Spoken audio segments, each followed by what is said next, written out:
Hey guys, how's it going?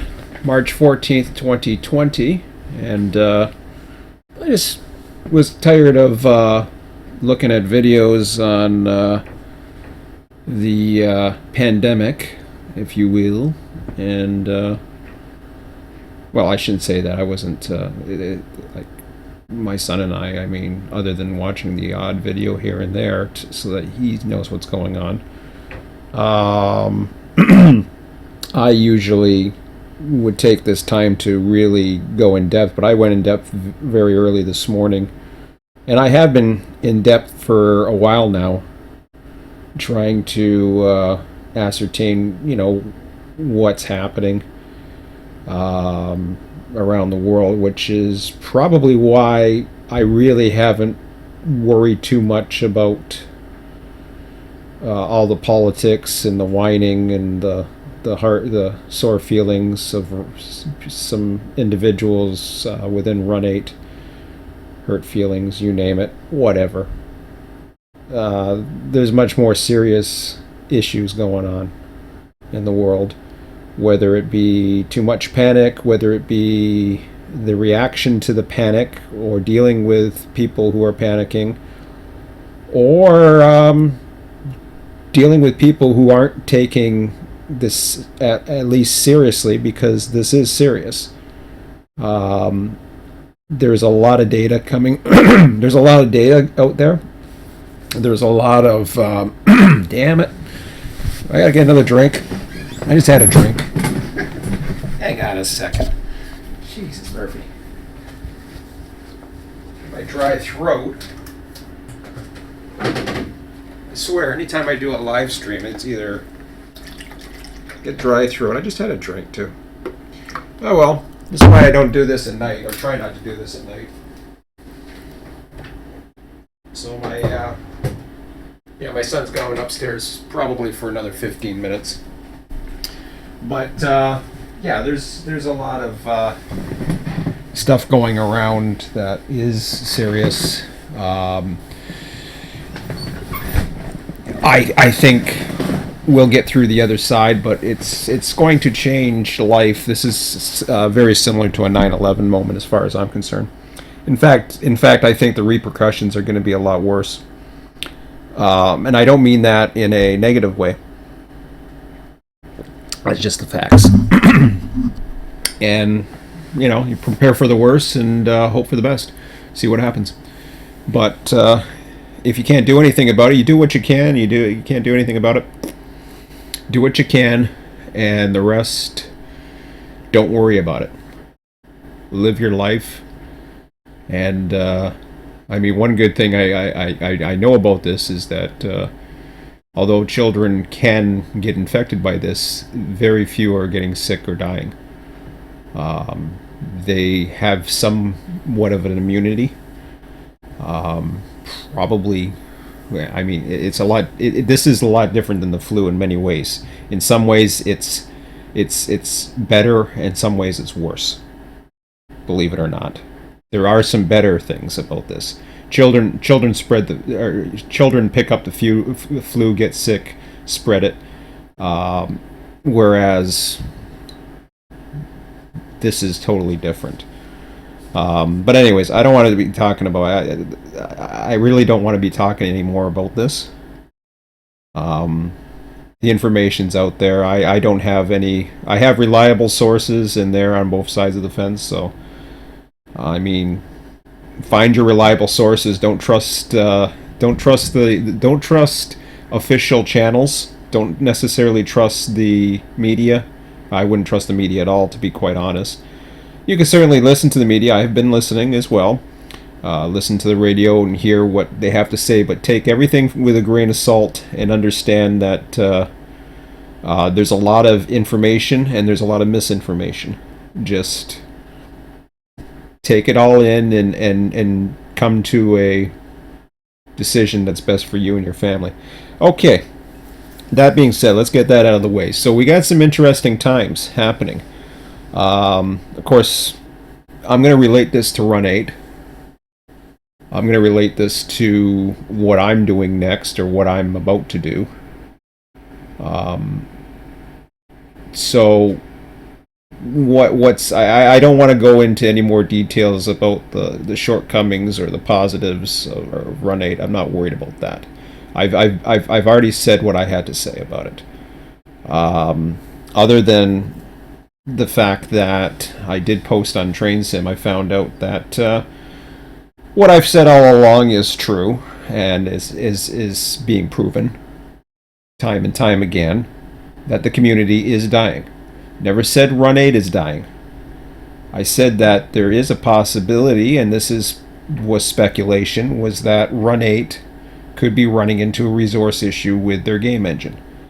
John has gone out and he has set the record straight. Not a problem. I don't apologize for making speculation because that's not my job. My job is not to be a media outlet. My job is not to be a reporter. My job is simply to not have a job, because I don't. When it comes to Run 8, I have no job. I don't make any money. You take it. You take everything that I say, whether it's my word spreads all over the place or is taken as Bible, take it for what you will. And if people that are interested in getting Run 8 take this as a negative, got news for you guys. I've brought more people and more money into Run 8's pocketbooks personally than I've ever scared away. So take your fear mongering and all that other bullshit, stick it up your ass. Because, quite frankly, I know I have influenced more people to get Run 8. I hear it all the time. And I continue to hear it. To this day. I don't advise people not get Run 8. I've never said that. All I've said is Run 8's the best train simulator on the planet. And I really don't want to talk anymore about, that thing. Honestly, I don't. Don't get me started. But, anyways. What I did want to talk about is the interesting times aspect of this. We are in, I'm into professional wrestling. Now, I don't normally watch Fox on Friday nights, but there's some interesting things going on in the world of sports. Sports is very much, for example, I can tell you right now, the Southwest server, for example. Mike, who's the host of that, is a big football fan. That he will postpone sessions if there's a big football game going on. He's been known to do that, and that's his prerogative, and that's okay. And at the end of the day, he's got to do that. The point I'm trying to make about that is that not only are we talking about hosts, but we're talking about people who actually could potentially be running on a server. Now, yesterday, or I don't know if it was yesterday or not ever, it was reported to me that Highball, which I don't follow, but I get this information secondhand from reliable sources, that Highball is just shut down their Southeast server. So they not too long ago shut down the Northeast server. I believe Run 8 Depot is still running all three servers, but they are only running one server now. They're dedicated to one server, and that is the wonderful, big, huge world of the Southwest, which seems to be the most popular because a lot of people like running long routes for some reason, and whatever. Big regions, they feel like it's more connected. It's kind of funny when you got 30 people. If that's the case, you got 30 people on these servers. Are these 30 people actually interacting with each other, or are they just chat, or are they just talking over the radio? I always wonder that, because especially when you're in a bigger region, you may not even see any human interaction. You might see a bunch of AI trains, and yeah, you might be dispatched by one, but are you really interacting with people? Maybe some people are. Maybe some people are switching together, stuff like that. But I just wonder how much interaction there really is in some of these bigger servers. And when you take a percentage of the miles or the potential for interaction, I can tell you right now, back in the days of our RTS under version 1, I can tell you there was more interaction, even though I've never had more than 13 people. I can tell you that there's been sessions with 30 people in the early days, not that I've hosted, but there have been sessions where there's much more interaction. Why? Because people were around. We didn't have AI. So people saw each other. Whether or not that means anything, just passing by and honking, if that means something, or if it meant switching with somebody. There was a lot more interaction.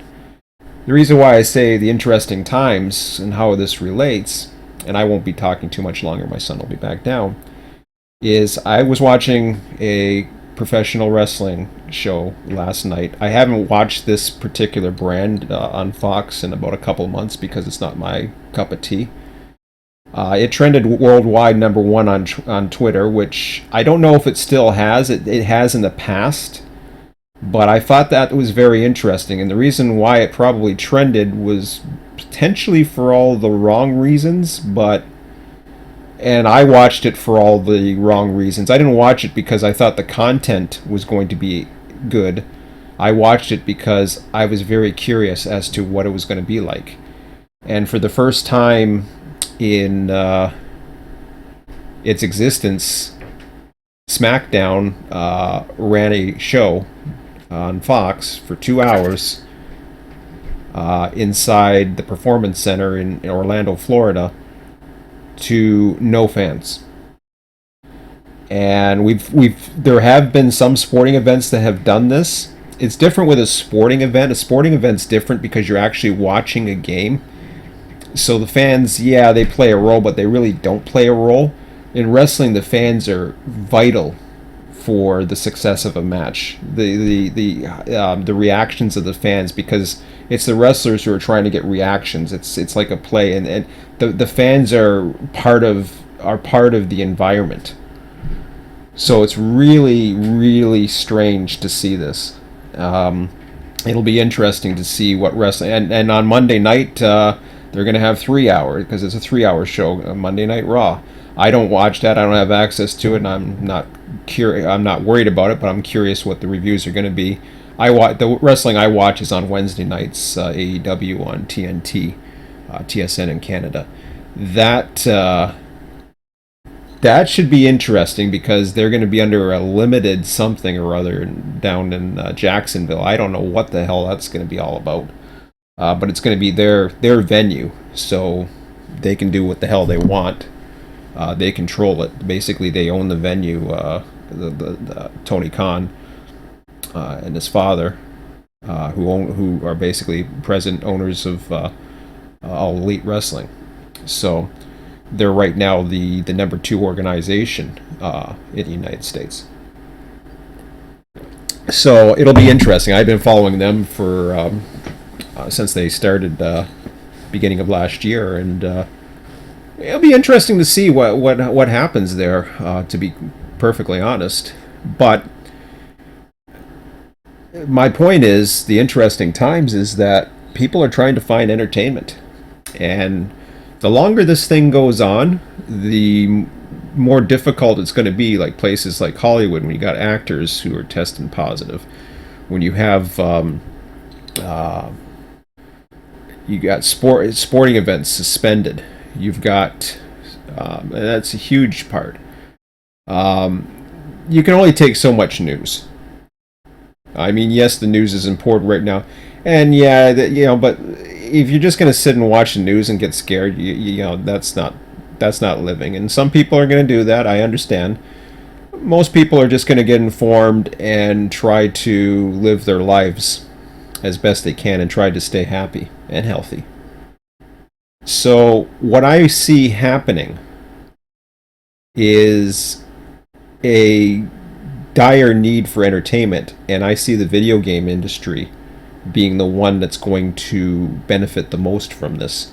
virtual reality, the video game industry in whole, they're the ones that are going to have a huge boost. And you're going to probably see, once this is all passed, you're probably going to see entertainment, solo entertainment. We've been conditioned, or people have been conditioned to, hang out in groups, hang out in large gatherings.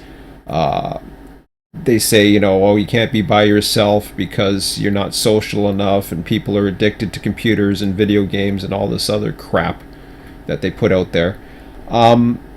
Yes, I think you need to be social as well, but there's ways of being social and still being in the house by yourself. You can be social, you can be interactive with others. Multiplayer on most games has helped that. But there's also, ways of dealing with people and dealing with conflict. For example, how I'm dealing with a situation, how others are dealing with a situation pertaining, let's say, to Run 8, for example. My actions, how I can admit when I'm wrong, or admit when or admit that I might have had the wrong assumption, or speculation, where I can admit. But at the same time, others can either learn or they can fail to be humble. And it's up to them. If you're running a business and you're just going to ridicule people without actually being out there and being humble, well, hey, you might be responsive to those that like you, but you're not going to be very responsive or positive to those who might be skeptical at first, and want to know, well, what's in this for me? Can you sell me on this? So how you handle yourself socially is still very relevant in the online world. And I'm not a big fan of cell phones, or necessarily social media necessarily, but I am very, I don't like people who are out and about and all they are is just, even though they're out and about, why are you out and about and you're just, got a phone in front of your face the whole time? I don't understand that. I don't understand the point of it. When I leave my house, I don't turn a cell phone on, other than for an emergency purpose or an emergency communication. Not an emergency, or just, vital communication in the vehicle. For the most part, I keep my cell phone off in the car. I only turn it on when I'm expecting a call or it's something important. It's not my It's not even my main phone. I don't consider it anymore. People who need to get a hold of me can get a hold of me if they know, and they'll know I have the phone on. I'll tell them, yeah, I'm out, gone here. I'll keep my phone on if you need to contact me. That's the only reason. That's, or emergency. I have to call, CAA, which is, like just AAA in the States, Canadian one. If I have to call CAA for assistance, which I've had to do a couple times this year. So the cell phone's in the car, it's charged up, it's ready to go. But I don't carry a mobile device to communicate. The only thing I use a mobile device for is ATCS. That's the only reason why I bring a laptop out and stuff like that. So, but it's interesting times, and I think my son's going to be coming down, so I'm going to end this. But just keep in mind that if you're interested in hosting servers, don't be surprised if the numbers start peaking in the next little bit, if they haven't already. Because people are going to want to entertain themselves, or to be entertained. And those that are happier in life, or get through this, are going to be the ones who find entertainment. Anyways, that's all I have to say for now. And I'm going out today, so have a good one. We'll talk to you later. Take care. Oh. Hello. You're here. I just ended a live stream here.